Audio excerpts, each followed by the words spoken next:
ይኸውልሽ ዛሬ ለመጨረሻ ጊዜ ጠይቅሻለሁ። ዛሬም መልሰሽ ቆይ ከሆነ ግን መቼም ከዚህ በኋላ ሴክስ እናድርግ ብዬ አልጠይቅሽም። ነገ አብረን እንድናድር እፈልጋለሁ። እንዴ ፍቅር አውርተን የጨረስነው? ባክሽ ምንም የጨረስነው ነገር የለም። ያንቺን ድንግልና ለመውሰድ እኔ በተስፋ ማለቅ አለብኝ እንዴ? የምሰጥ ተራ ነገር አይደለም። ክብሬንም ሴትነቴንም ነው። እንዲህ በቀላሉ ካገኘህኝ ትንቀኛለህ፣ ትጠላኛለህ። ትንሽ ጠብቀኝ ፍቅር። ደሞ ተረትሽን ጀመርሽ። ስልክሽን ጠብቃለሁ። ደሞ ሐሳብሽን ካልቀየርሽ ድጋሚ ስልኬ ላይ እንዳትደውይ። እርግጥ ነው ብናገር ያለኝም ይሄ ነው አፕሮቻችሁ?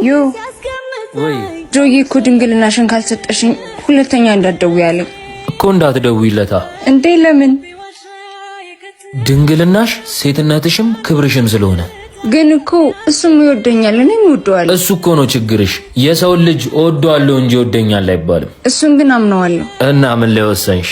ድንግልናዬን ልሰጠው። ከሰጠሽው ሰርጉን እርሺው። ክብርሽን ጠብቂ። ሴትነትሽን አታስደፍሪ።